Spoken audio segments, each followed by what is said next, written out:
Hello hello les zouzous, j'espère que vous allez bien. Écoutez, bon retour à vous ou alors bienvenue, c'est toujours un plaisir de vous retrouver ici. Aujourd'hui, je vais vous faire une vidéo assez courte sur des astuces skincare, soins de la peau. C'est le genre en plus de vidéo que moi j'aime beaucoup vous faire parce que déjà ça peut être utile, c'est un petit peu le but. Et puis l'autre chose aussi, c'est que ça me permet en fait de mélanger parfois plusieurs sujets. Et c'est des petites choses qui peuvent en fait vous aider dans vos routines en fait, tout simplement. Je vous garantis pas au passage les conditions de cette vidéo parce que il y a Bulle qui, je crois, ne sait pas quoi faire de sa peau ce matin. Parce que je viens de vous la refilmer parce qu'elle était à mes pieds, elle a fait bouger la caméra, maintenant elle était derrière les éclairages. Et elle me regarde genre, qu'est-ce que tu fais? Est-ce que tu peux t'occuper de moi? Donc voilà, hein. S'il y a des soucis techniques, c'est le chien. En gros, c'est ça. Écoutez, oui, aussi juste avant, j'oublie systématiquement de vous le faire, mais si jamais mon contenu vous intéresse vraiment, abonnez-vous si vous ne l'avez pas encore fait. Appuyez aussi sur la cloche de notification. Je vous invite également à me suivre sur mon compte Instagram, qui est Cyril_Laurent_FR. De toute façon, vous avez le lien avec le pseudo, tout ce qu'il faut là.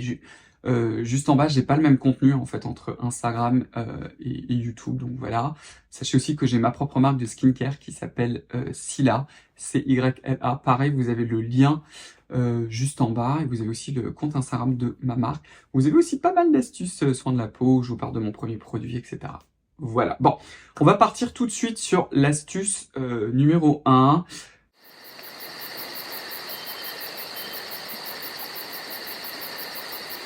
Que, en fait, je vous ai déjà dit, hein, ça n'a rien de nouveau, si vous me suivez depuis très longtemps, vous le savez, mais ça vaut toujours le coup de rabâcher, c'est une astuce autour des solaires. Le gros problème des solaires, voilà, c'est pas très nouveau, c'est quoi? C'est qu'ils sont gras, pour beaucoup en tout cas, ou en tout cas ils sont trop gras pour votre type de peau, ou même quand ça va, vous le mettez 1 heure après, vous ressemblez à une poêle à frire, et où ils sont aussi un peu blanchissants. Donc en fait, il y a une astuce qui est très très simple pour résoudre ce problème, c'est tout simplement avec de la poudre. Une bonne poudre matifiante va en fait vous aider à matifier le solaire. Et si en plus elle est légèrement teintée, vous pouvez en fait corriger le côté blanchissant. Donc comme ça, comme on dit, on fait une pierre deux coups. Ce que je veux en fait vous montrer aujourd'hui, c'est par rapport à une éponge. Donc ça, celle-ci, je vous mettrai le lien, c'est celle de chez Real Techniques. Et je pense que vous allez voir, elle a une petite texture un petit peu dufteuse, ce qui permet en fait vraiment de presser en fait la poudre pour faire un genre de baking. Donc comment vous faites? Vous faites votre routine de soins le matin et vous appliquez une quantité plus que généreuse, parce que comme toujours, il faut appliquer beaucoup de solaire. Et là, soit vous allez faire votre vie pendant 20 à 30 minutes, soit vous prenez votre sèche-cheveux en position froide, vous le passez pour que le solaire se fixe. Moi, le coup du sèche-cheveux, c'est vraiment ce que je préfère. Une fois que le solaire est fixé, donc soit vous appliquez un fond de teint, par exemple avec cette éponge-là, en le tapotant, ça peut être d'ailleurs un fond de teint matifiant, soit vous voulez pas vous maquiller, et vous utilisez en fait tout simplement une poudre libre, vous en avez plein. Celle que moi j'utilise en ce moment, mais je pense qu'on les trouve pas en France, c'est celle de chez Muji. Si jamais on les trouve, je vous laisserai le lien. Et je prends cette éponge-là, les jours où je veux vraiment être mat, et vraiment vous le trempez dans la poudre. Donc vous faites en sorte que l'éponge soit plein de poudre. Et je les mets sur les zones les plus grasses de mon visage, qui est typiquement le nez. Et vous allez vraiment comme ça appuyer. Alors je ne tire jamais, parce qu'on ne peut pas déplacer le solaire, mais en fait vous appuyez comme ça. Et ça va en fait presser la poudre même dans les pores et ça va vraiment venir fixer le solaire. Ce que vous pouvez faire sur le reste du visage, parce que moi par exemple j'ai les joues qui sont un peu plus sèches, j'utilise un pinceau. Là encore, je répartis bien la poudre sur le pinceau, je le tape et ensuite je l'applique en tapotant. Je ne fais jamais ce genre de mouvement-là pour éviter de déplacer le solaire.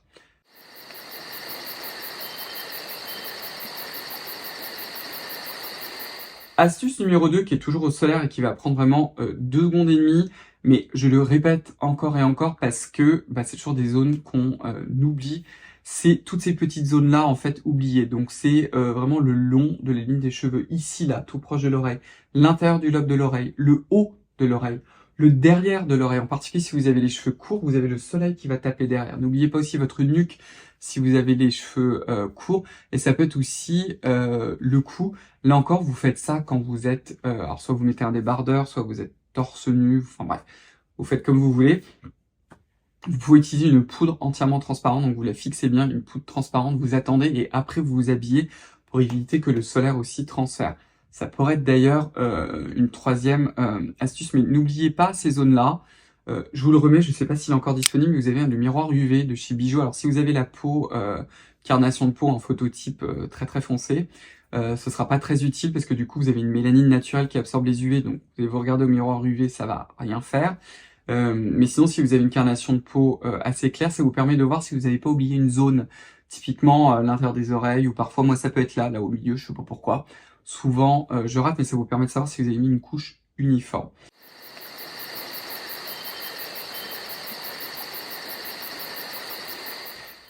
Troisième astuce, c'est lié en fait à tous les phénomènes d'hyperpigmentation. À partir du moment en fait où vous avez des taches, alors quand je vous dis des taches, c'est vraiment des taches colorées de mélanine brune.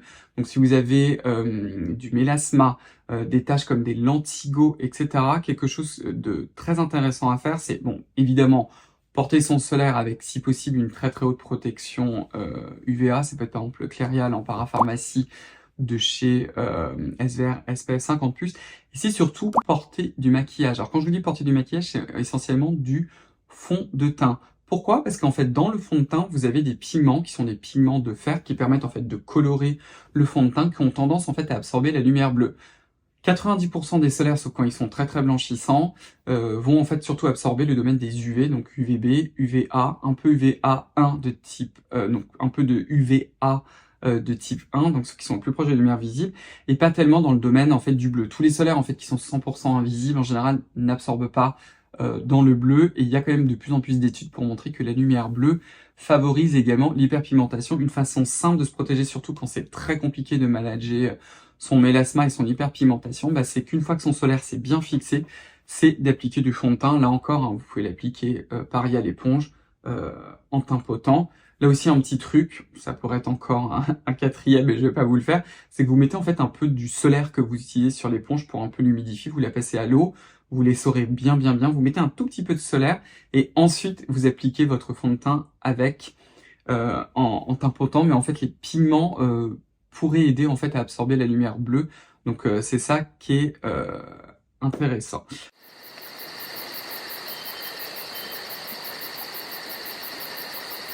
La quatrième astuce, c'est une question que j'ai en fait très très souvent. C'est au niveau en fait des marques rouges, en particulier après souvent de l'acné, c'est-à-dire que vous avez eu un gros bouton, vous avez cette marque rouge disgracieuse qui est là, qui est pas du tout sympa, etc. Et bien en fait une façon simple d'aider à la cicatrisation et qu'elle disparaisse plus vite, c'est pas en soin de la peau, mais c'est d'utiliser en fait un bon masque LED dans le domaine du rouge et de l'infrarouge. Moi, évidemment, celui que je vous recommande, c'est celui de la marque Nuance. J'ai participé à son développement. Les LED qui sont utilisés dans ce masque-là, c'est vraiment la Rolls-Royce de la LED. Elles sont à plus ou moins 1 nanomètre, donc toute la puissance de la lumière rouge et de l'infrarouge sont vraiment concentrées sur une longueur d'onde. Vous n'avez pas de perte. Souvent, on vous parle d'irradiance. En fait, ça ne veut rien dire du tout parce qu'on peut avoir une irradiance très large comme très très courte, et donc l'énergie transmise n'est pas la même. Mais vraiment, le masque LED de chez Nuance, c'est une pépite pour ça, et ça va surtout aider à cicatriser. Évidemment, utilisez aussi un masque LED quand vous commencez des rétinoïdes, que vous avez la peau irritée, excellente chose.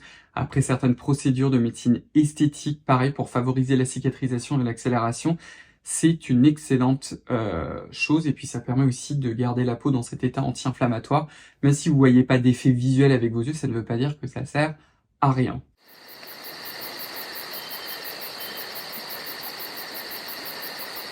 Cinquième astuce, pareil, extrêmement rapide, c'est par rapport en fait à vos enfants, parce que c'est vrai que j'ai souvent la question où on me dit bon bah j'ai mis du solaire à mon enfant, mais comment je fais pour lui retirer? Bah exactement comme pour nous, c'est-à-dire que vous utilisez une huile démaquillante ou un baume démaquillant, alors vraiment de préférence chez les enfants, surtout parce qu'ils ont tendance à avoir une peau sèche, voire même atopique. Utilisez vraiment des produits sans parfum, et vous faites le double nettoyage en fait avec eux, et en particulier avec une huile ou un baume, vous passez du temps à bien les masser pour retirer le solaire, et ça va justement éviter de leur agresser la peau. Le premier qui me vient en tête, c'est le nouveau de chez Geek Gorgeous, leur baume démaquillant qui s'appelle le Melty Baume, je crois que c'est le Melty Baume qui s'appelle. De toute façon, je vous laisse le lien, mais en 2 secondes, ça va permettre de retirer le solaire sans irriter la peau de vos enfants, et ça c'est plutôt une bonne chose.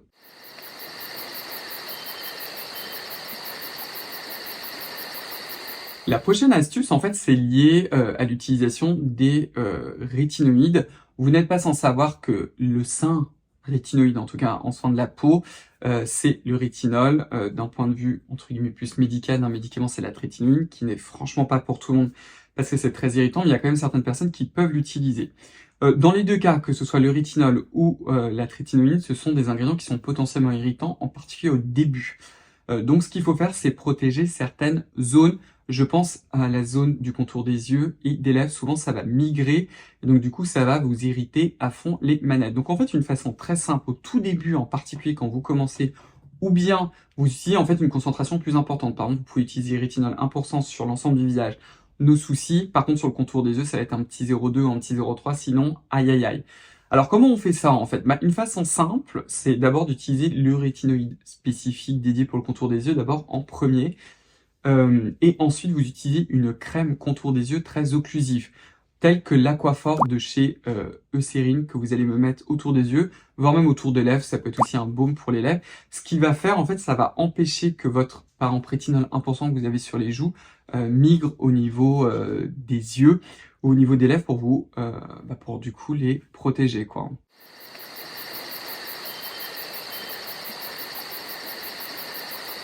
Toujours autour des rétinoïdes, là on va parler en fait au niveau du cou. Chez certaines personnes, vous pouvez tolérer des fortes doses, par exemple du rétinol 1% sur le visage, mais alors sur le cou, ça ne va jamais passer. J'ai quelqu'un dans mon entourage où c'est un peu comme ça. Maintenant, avec les années, c'est un petit peu passé. Donc du coup, on fait comment? On laisse pas tomber en fait.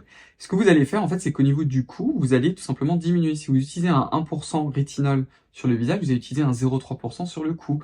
Et pareil, vous n'allez pas forcément l'utiliser tous les soirs. Peut-être que 3 fois par semaine, mais là je peux pas vous donner pile une recette parfaite parce que je connais pas, ça dépend de la sensibilité de votre cou. L'autre alternative, c'est d'utiliser aussi un autre rétinoïde qui va être beaucoup plus doux. Je pense typiquement par exemple au Grain Active Émulsion de chez The Ordinary qui contient un tout petit peu de rétinol 0,1% et qui contient du Grain Active qui va du coup être beaucoup plus doux au niveau du cou. Quand vous le faites dans ce sens-là, il faut d'abord s'occuper du cou et ensuite du visage pour être sûr de ne pas transférer le rétinol que vous avez mis sur le visage sur le cou, sinon catastrophe absolue.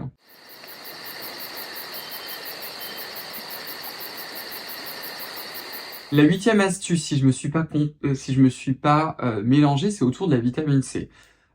La vitamine C en cosmétique doit être formulée à pH 3,4. Une des meilleures, c'est aux alentours de 15%. Celle que je vous recommande et que je vous ai recommandée je ne sais pas combien de fois, c'est celle de chez Geek and Gorgeous qui s'appelle la Siglo, qui en plus arrive et qui est très très fraîche. Le gros problème de cette vitamine C, et des vitamines C de façon générale, c'est que ça peut être potentiellement irritant. Alors, soit vous avez une peau sensible et votre peau vous dit non directement, soit ça peut être aussi parce que vous utilisez en fait déjà des rétinoïdes, et du coup les deux, ça a du mal à passer sur la peau, et donc du coup, c'est juste non, quoi, c'est juste trop, vous pouvez pas l'utiliser. Alors, qu'est-ce qu'on fait dans ces cas-là? Vous avez deux choses à faire. D'abord, la vitamine C, pourquoi est-ce que c'est important que ce soit formulé à 3,4? C'est pour que ça passe au travers de la barrière cutanée pour avoir un côté antioxydant. Il y a des jolies études en fait qui ont montré que quand on prend un complément alimentaire à partir de 500 mg, en fait on a une saturation de l'épiderme en vitamine C. Il y avait eu un post fait par un médecin qui était un peu viral sur Instagram et peut-être même sur TikTok, je crois qu'il est sur TikTok, je sais plus, qui disait laissez tomber les compléments alimentaires, mangez un kiwi. Non, ça c'est une ânerie parce que pour arriver à 500 mg de vitamine C, il faut quand même y aller. Et ça dépend aussi de vos habitudes parce que si vous faites par exemple beaucoup de sport, si vous êtes très active et actif, et en fait vous allez consommer votre vitamine C, donc prenez un complément alimentaire, ce sera beaucoup mieux quoi. Et ça va vous permettre en fait de saturer l'épiderme. Et pour tout le côté hyperpigmentation et éclat du teint, mais plus hyperpigmentation, utilisez un dérivé de vitamine C comme la forme par exemple tétra-iso-palmitate. Je vous laisse le lien, c'est celui de chez The Ordinary.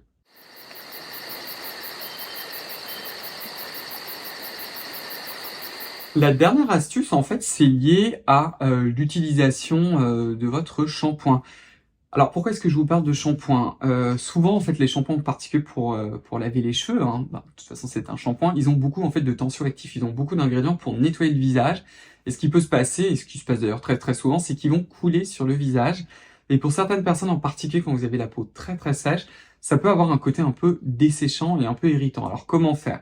Là, vous avez 2 possibilités que vous pouvez d'ailleurs mélanger. Première possibilité, c'est tout simplement que quand vous allez vous laver les cheveux, vous gardez vraiment la tête en arrière pour éviter que ça ruisselle trop et vous le rincez bien. Comme ça va éviter de trop vous dessécher le visage. Ça, c'est si vous avez le visage légèrement sec, etc. et vous préférez éviter. L'autre possibilité, c'est pour les personnes, j'ai une amie qui est comme ça, qui a vraiment le visage très très sec. Et là, il va falloir carrément protéger en fait le visage. Donc en fait, une façon assez simple, c'est d'utiliser quelque chose qui va vous protéger et vous imperméabiliser le visage. Qu'est-ce que vous pouvez faire? Vous utilisez en fait l'Intoderm Intensive Eye de chez Bioderma et vous en mettez une bonne couche sur le visage avant de vous de foncer sous la douche et de vous laver les cheveux. Et donc du coup, comme il y a une phase grasse qui est très importante, ça va justement faire en sorte que quand le shampoing ruisselle, et vous avez cette couche en fait qui va imperméabiliser le visage et du coup ça va vous protéger tout simplement. Et puis écoutez, voilà, j'ai pas réussi à vous trouver 10 astuces, j'aurais pu si j'avais plus travailler, donc aujourd'hui vous en aurez 9. Écoutez, c'est comme ça. D'ailleurs, je vous invite là en commentaire à me laisser si vous avez d'autres astuces comme ça intéressantes. Si une 10e par exemple, que je vous ai déjà dit 100 fois, quand vous lavez le visage, si jamais vous prenez pas votre douche le soir, faites-le sous le robinet de la cuisine, c'est souvent plus haut, comme ça vous pouvez passer la tête sous le côté.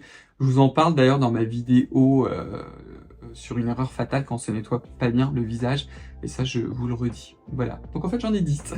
Donc écoutez, comme je vous l'ai dit en introduction, je vous invite à vous abonner, à enclencher la cloche des notifications.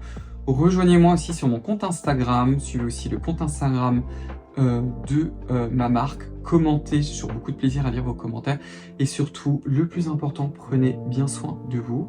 Puis écoutez, on va se revoir pour une prochaine vidéo. Bye bye les zouzous, au revoir.